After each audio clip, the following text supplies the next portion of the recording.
Today we're going behind the scenes for a cleanout we did back in 2022, and I want to highlight this project specifically because of how small the garage was, the use case, and then some of the nuances that separate our cleanouts from the renovations and conversions. So first off, a cleanout to us is when our team is handling all the possessions, saying goodbye to items the client wants to get rid of, and then building out new storage systems. Internally, we call it a combo, a clean out and a build out, but for the general public, we refer to them as cleanouts. The use case here was the client wanted to park 2 cars in the garage, but in order to do so, seeing the garage was so small, we had to find a home for these trash cans. Now, most HOAs require trash cans to be behind a fence line and out of sight. So the way that we suggest our clients to accomplish that goal, if they want to park 2 cars in there, they have to get the trash cans out, is to create a little a partition fence, pretty much like a trash can fence. Other times, they'll have a handyman just come and create, a little masonry trash can bin just to put the trash cans in. The challenge with putting the trash bins outside, one is obviously animals, but second, it's that process of taking the trash out. I mean, when the trash cans are in the garage, it's pretty easy to take your trash out of the house. You don't need to go outside. You just walk out in the garage barefoot, drop the bag in the bin, and you're done. And then same thing getting them out to the street. So sometimes when, it's a bigger home or behind the fence line is just really not close to where those trash bags are inside the home, it becomes a bit of a process, but it's worth it when you're looking at the garage, 1, to park, or 2, to use as a functional lifestyle space, like a conversion. Renovations and conversions for us are pretty similar.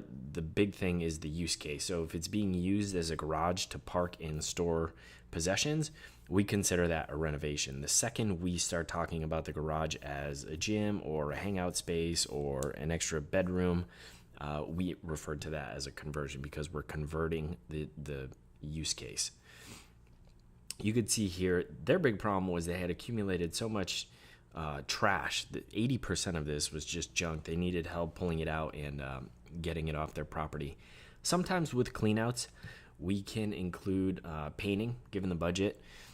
Most of the time, the budget is under $10,000, so we're simply organizing and installing some basic storage systems.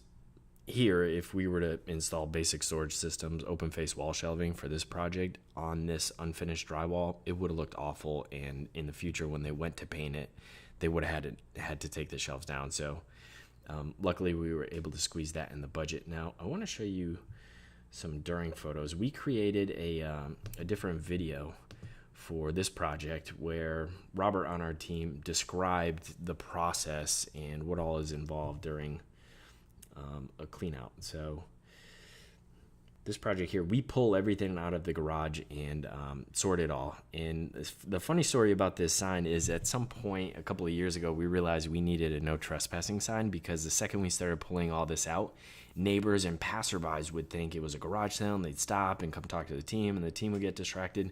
We even had one situation where the guys were in the garage installing some shelves, and a neighbor walked up and started wheeling a bike off. And thank God the guy's car. They said, "Hey, what are you doing? That's not for sale." And she thought it was a garage sale. So after that, we got these no trespassing signs so people know it's a work site and not a garage sale. So once it's all bulk sorted, the client will come, make some decisions, work with our team there, and then from there we'll go ahead and get our storage systems in place. So this project was quite easy. The challenge with a small space like this is spatial constraints. So how can you accomplish the goal in such a tight space? They want to pull in and park 2 cars and be able to walk around both sides, which basically eliminates all 3 walls from contention. So what we had to do in this case is go above eye level and put a row of shelving around the perimeter of the garage. Sometimes people, buy these overhead racks at Home Depot or Costco, or have a handyman install them off the ceiling. I don't like that. We always do overhead racks as a last resort. Why? Because it lowers the ceiling height. Imagine if we had 2 8x4 ceiling racks here hanging over the cars. This is an 8-foot ceiling. That would take the ceiling height and basically make it a 6-foot ceiling. That's extremely claustrophobic. It's scary to park, your cars underneath that. You don't know if that thing is ever going to let go and crash down on your car, which was a big problem, by the way, in 2021 and 2022. Safe racks, which Costco sells, the bolts that were included in there was an issue with the metal blends made in China, and the bolts were snapping. They couldn't hold the weight capacity. So I think there was a class action lawsuit. It was a big problem. So thankfully, we weren't involved in that because we don't install safe racks from Costco. Initially, when we started the company, many people were calling us saying, hey, can you install these racks? And we just always said, no, we don't do that, and here's why. Another reason we don't do that is because garages are chronically underlit, and you could see here there's only 3 lamps. There's 2 in the garage door opener and then 1 in the middle of the ceiling. So the light levels in here are low.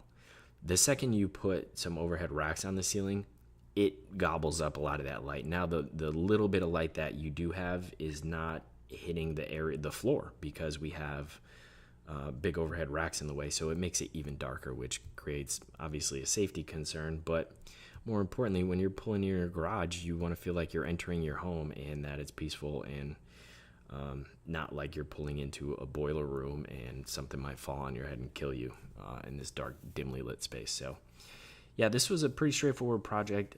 As you can see here, open face wall shelves.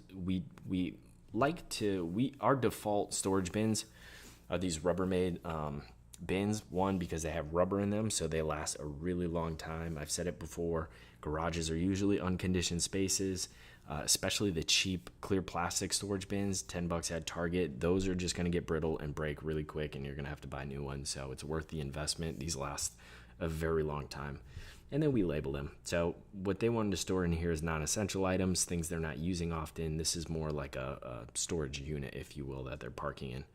And then you could see we got some painting in, so beautifying the space a little bit. Here's a different angle.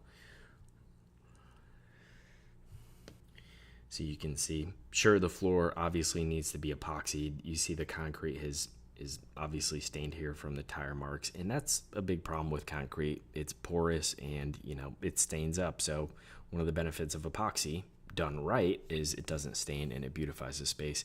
It really finishes off the room and upgrades the look and feel to it. And then real quick, here's a before and after. So quite a transition. Big junk haul on this one. A lot of items they said goodbye to. The whole garage and driveway when we were doing that sorting day was completely full. So you can see Bill here, everything lined up. And that's what my team specializes in, is we're taking care of all the possessions for you. A lot of people I talk to who say, hey, I'm trapped in this DIA loop where we're out here, reorganizing the space and trying to keep up with it again and again, do it again loop. They say, by the time we pull everything out of the garage on a Saturday, we have to put it all back in. So our process is unique, it's proprietary, and we can empty these garages extremely fast, get through that sorting, say goodbye to items. And when we're doing a renovation or a conversion, whether it's a 3-car or 4-car garage, the garage is empty by the end of the day. And we're ready for our trade partners to come in and start doing electrical garage doors, painting, epoxy cabinets, etc. So yeah, like our YouTube channel, check us out on Instagram, follow us. You'll see more content like this. And if you need help and you're in the Austin area, check out our website. We're more than happy to help you.